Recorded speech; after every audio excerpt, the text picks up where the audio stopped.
move this out of the way.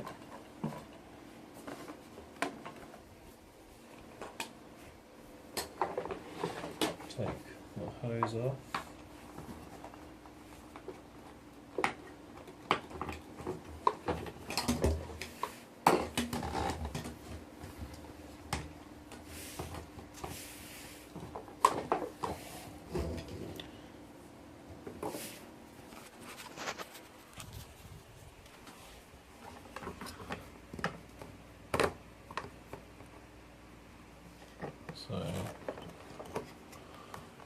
So to get that from there, you just push that forward, this toggle, push that forward, lift up, it comes off, put that to one side,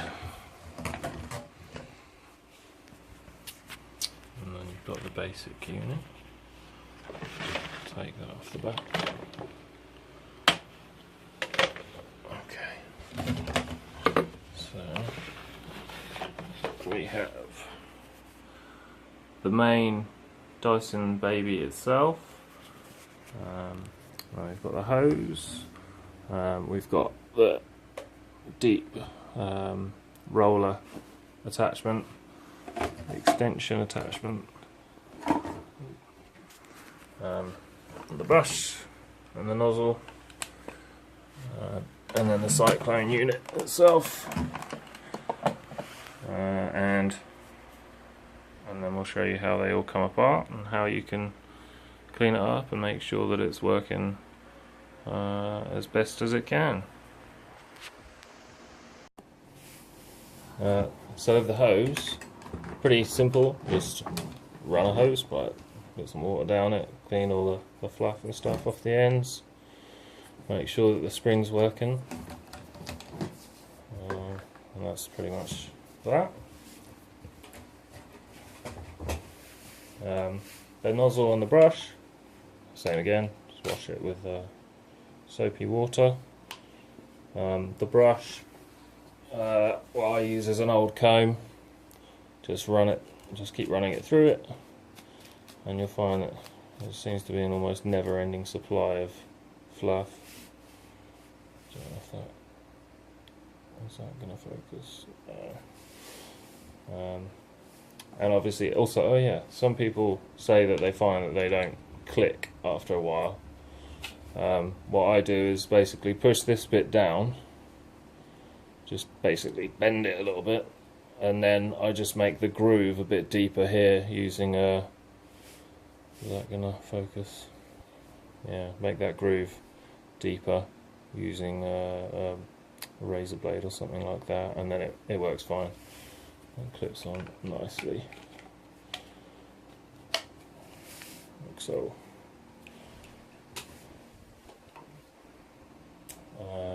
Then we have the cyclone unit, easy to come apart. We all know that that's the way to empty it, by just pushing down on the red. To take it completely apart, to clean it, pull this little silver bit toggle here back, and then if you squeeze the sides, that'll take it off of that end like that, and then if you squeeze it together at the sides, it comes off at the front, as probably most of you know, and then it comes off. So we'll put that, actually no, before we do that, to clean this part, it's mainly about the seals. So if we open up this end, which you can do with your nail or screwdriver, or just press the red thing, you want to take this little donut seal out, because a lot of dirt gets trapped under here, and you also want to make sure that it's seated and nice and clean. To do that, literally just pull at one end, it comes out relatively easy, especially if you have a little flat-headed screwdriver, but you don't want to, make sure you don't damage the seal.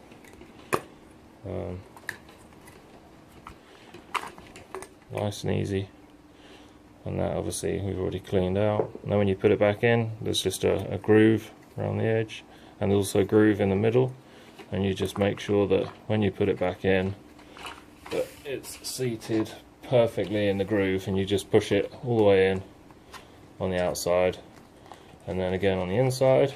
And when you put it on back onto the cyclone unit, it will push it into place anyway. But yeah, seals always really important. Nice and simple, that one again. Cyclone unit, pretty straightforward again. You could put water straight through this, there's no electrical parts inside there at all. You'll get a lot of build up on these, but you'll get a hell of a lot inside there. So yeah, run some water through it, get a brush like that, car wheel cleaning brush or something, and that you can use that to go in any of these parts here. This is used as a seal as well, so make sure you get in there. There's a lot of dried stuff that you always find inside there. And then again, this is useful for around here, just to get any last bits of fluff and stuff. And you can run water through that bit as well. Okay.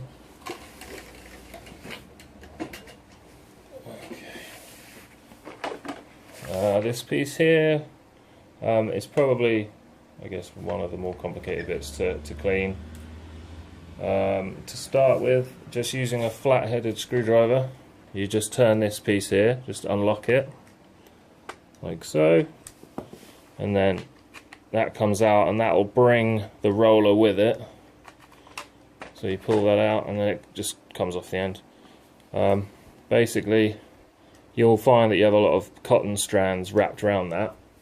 You can either use a razor blade to cut through them and then just take them off that way, or you can do what I normally do, and you, again, just use an old comb and just run it through there, and that'll take everything off, and then give it a little wash, and that will be fine. Where are we? Ah, yeah, okay. And then the next bit here, you've got 4 rollers. They will come out pretty easily as well. I don't know if this is going to be the right size screwdriver to do it, but if you can get a little flathead in there, you just pop it.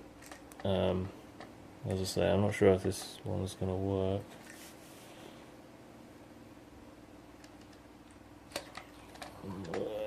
Okay, there we go. And you just pull it out like that, and just do the same, just go all the way around.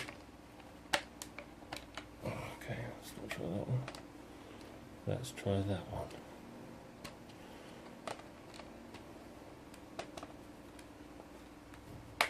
So there you go. So you get the idea. And you'll find a lot of stuff on those as well. I guess it depends what floor type that you're hoovering, whether it's laminate or tiles or carpet, as to whether they really matter to you.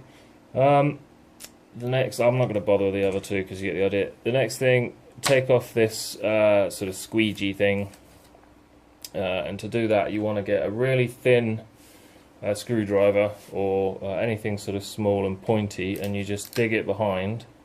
I'm not sure whether this one is going to work actually, but you dig it in behind, and then you basically pop it out, and then you have 2 T15 torx screws there and there, and if you undo those, this whole unit, or this whole underside of the unit, comes off, and then you're left with the glass, the perspex part.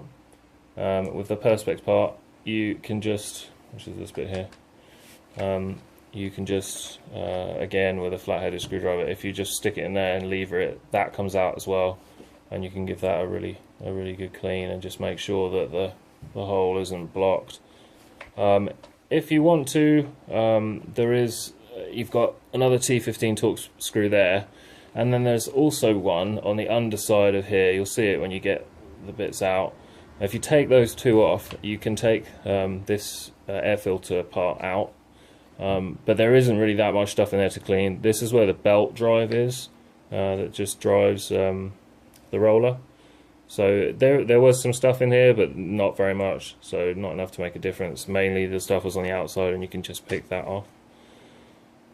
Okay, so that was that one.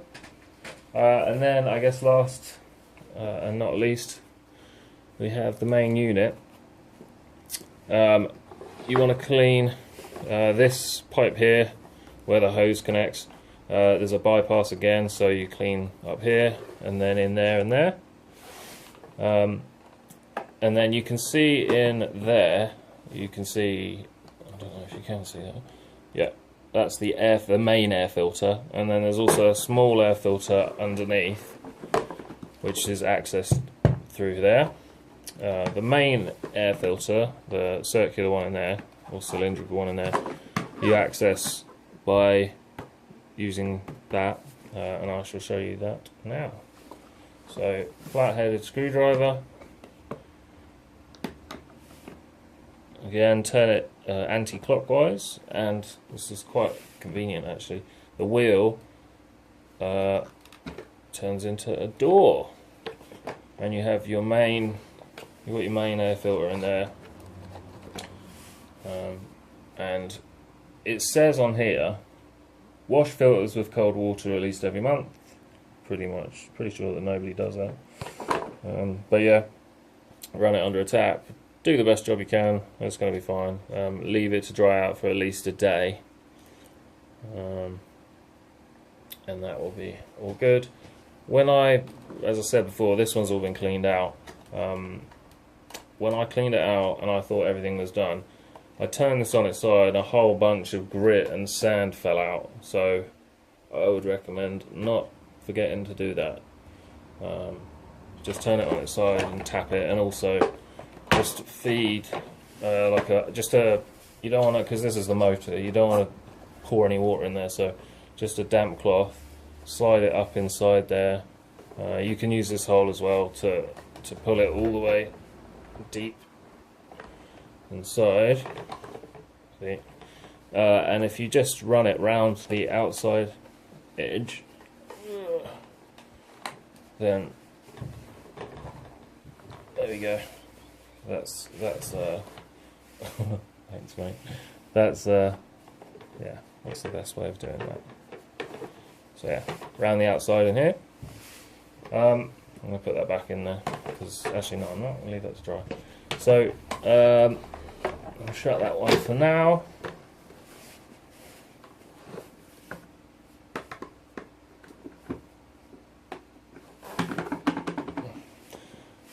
Okay, and then on the underside is your secondary air filter. Again, it's just accessed by these two plastic screws.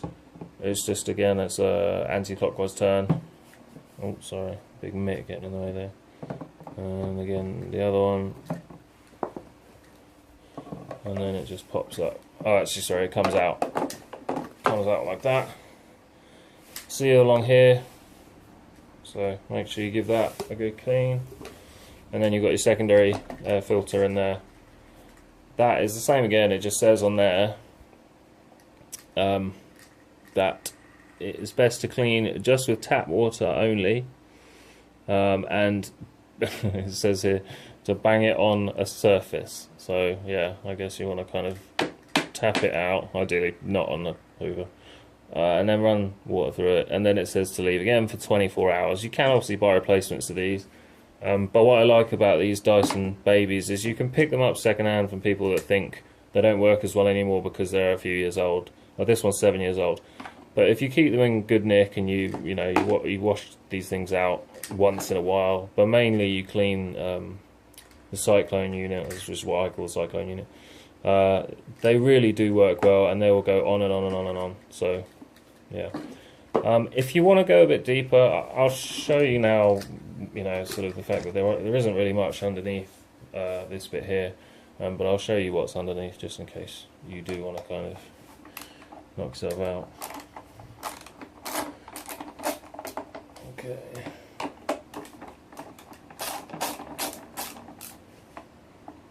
Oh, and again, these are just T15 sized screws.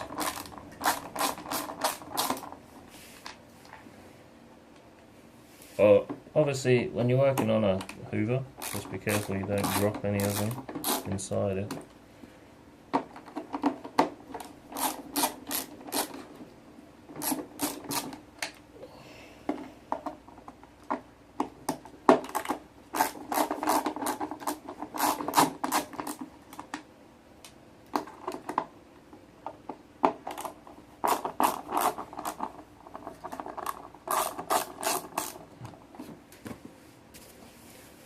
Okay, and then we'll take this bit off. Oh, that's just the front roller bearing. So nothing on the underside, and the only thing in there is just another seal, so just give that a bit of a wipe over, and if you accidentally unseat it or whatever, just make sure that it goes back in nice. That's pretty much it with regards to the main unit itself. You don't really want to go much further than that, but I will show you actually at some point how to get access to the spool, the cable spool, the one that you press the button and it winds the cable back in, just in case anyone's having a problem with that. But this is just a kind of basic maintenance video. And also, if you just want to get a cheap hoover, I mean, I've seen these at car boot sales and, you know, bric-a-brac shops selling for anywhere between 25 and 35 quid. Actually, I've seen one for 15 quid. So, I mean, if you buy that and you give it a bit of a clean like this, you'd be stunned at how good they are. I mean, you know, with all the attachments, really good in the house. There's an attachment for hoovering up water, so if you have a spill or whatever, and you clean it with your sponge, you know, you can run over that with that attachment, and it does a really good job at sucking up the sort of the water and whatever you were cleaning with the water. Yeah, other than that, that's pretty much it. You can obviously buy the spares for a pretty cheap price off eBay if you need them. But I find that most of the bits, well, I don't think I've ever had a failure. I know someone that's had a failure on one of the stand-up units, but that was really kind of through abuse rather than the product itself. So yeah, you should be fine. With regards to cleaning the other bits, I mean, it really is as simple as just running a hose full of water through it, making sure that it's all functioning, all the springs are functioning and stuff like that. They're really simple, these things. I don't know if you can see that, but the way they connect, you just slot that into there, and literally it's just on a tiny little spring. So they're so basic. It really is. I'm talking about things other than the motor itself. There really is very little to go wrong. So yeah, I guess that's pretty much it. Like I say, I will do another one about the spools, so getting access to this side of things. But yeah, I think that's it. Is that it? Oh, the last thing I was just going to say. You tend to find that various parts, you know, from scuffing up to skirting boards, they have little scuffs of white. So, like the bit that you can see there. This one actually had quite a few of them, mainly on this item. Actually, you can still see some of them on the sticker there. Yeah, the way to get rid of that is very simple. You can get rid of it just by using something like this, and a lot of I can't remember what these are called. Brillo pad, Scotch pad, I can't remember. But yeah, you can get rid of them using that, but I find that it's kind of hit and miss. Sometimes you can, sometimes you can't. What I have used and always works is teacup. A type of teacup that some people use on the paintwork to brighten up their paintwork. That works really well, and sometimes you actually end up with the area looking even better than the rest of it, because as you can see from the years of you know, all the dirt spinning sideways in there, it tends to get a bit hazy. Like this is originally clear. You could probably see the difference inside if I put this screwdriver in there. Hopefully you can see that at the top sort of centimetre is clearer than the rest. Maybe, I don't know, can you see that? Yeah, I think you can see that. So yeah, it tends to get a bit hazy. So if you do end up cleaning it with teacup, it tends to actually be clearer than the rest of it. So it all depends how OCD you want to get. But I would say at the end of the day, it's all fairly straightforward, and it makes a heck of a difference. it makes a huge difference. I mean, when you leave one of these alone for a year or two, you know, and it collects, you know, cotton and dust and dirt and grit and stuff, and then you clean it out, you realise how much performance you were losing just by not having cleaned it out. So yeah, hopefully this has helped some people. As I say, if you are looking for a cheap vacuum cleaner, keep calling it a hoover, but it's not a hoover. I would definitely recommend a Dyson Baby DC22. That's what it says on it. DC22 Animal. I don't know what the actual model of it is. I guess it's a Dyson Baby DC22. But yeah, can't recommend them enough. They are really, really good. If you have the money to buy one new, go for it. If you want to budget, then I would definitely recommend buying a second-hand one, 30 quid, give it a clean, and it will do everything you want it to do. Alright, thanks very much, and happy hoovering, if there is such a thing. Okay, so there's just one thing I should add that I didn't put in the last bit of footage I filmed. So the 4 rollers, here, and here, if you want to refit them, it's as simple as putting them back in and clicking them into place. If you want to do that, like literally just push this in on the top, and then you just push down, and you'll hear 2 clicks, or you can feed it in one end and then click it down on the other end. Pretty simple. With the brush, basically you have like a sort of 6-pointed star at one end, and that needs to go into the belt-driven gear, otherwise it's not going to spin. So that's less than ideal. To put it back in, you basically just keep this one, the bit on this end needs to stay square like that, and then you just get that little tab underneath, the plastic screw goes down, and then you just turn it clockwise until it clicks. So that's basically in now. And then with regards to what I call the cyclone thing, or the core, I think Dyson calls it the core. This is really just if you've got OCD, or for some reason maybe you're selling a hoover and you want it to look really good, where you get scuffs like skirting boards and stuff like that. Just trying to see if you can see it. Yeah, so that bit there, you can get rid of that just with like a bit of teacup, which we've put on a rag, and it's as simple as just rubbing that area. Just, you know, if you just rub it, you know, with a tiny amount of force, after a while it will come off, because, you know, it's, at the end of the day, it's just a bit of paint. Yeah, and obviously teacup being a cutting compound, yeah, it does a good job. And then once it's mostly come off, you have a bit of residue, just wipe it with a rag like that, and as you can see, it's all gone. So there we go. Okay, so then when you're putting the hose back on, it is fairly straightforward.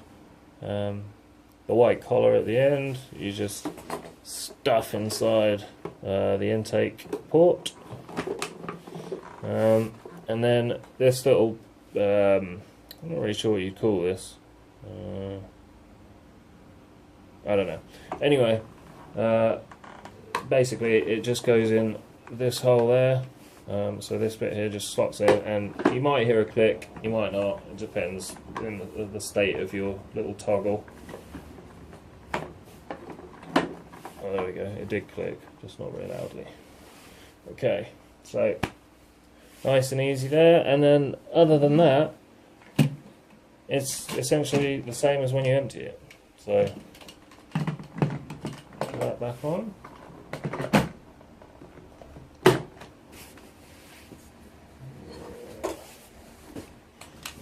I'll wrap this around here.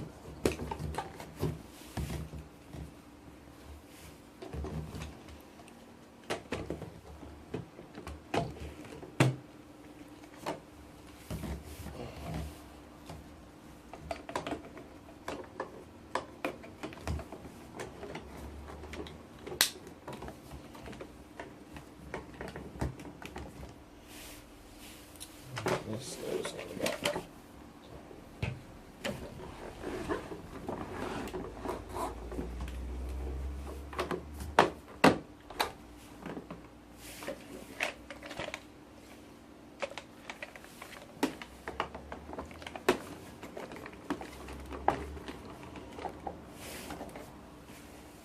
Where's the last one? Okay. Actually, I was going to try and put that in there.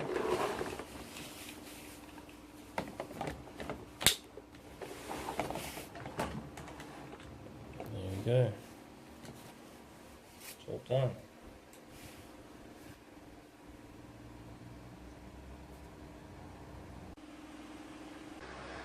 You can see here as well. I thought I'd just show you this quickly. So I'd hoovered I vacuumed the floor 2 days ago, and then after I cleaned the Dyson out, I hoovered it again just to see what the sort of difference would be. And I mean, you can see I can't believe it's taken that much up from a room that's probably, well, I'm pretty sure it's about 12 foot by 10 foot. And a hallway which is probably 10 foot by 3.5 foot, and as I say, I'd already vacuumed it, and that just shows you the difference it can make, you know, once you've cleaned it. That's how much more it can pick up. So yeah, hopefully you'll see the same sort of difference.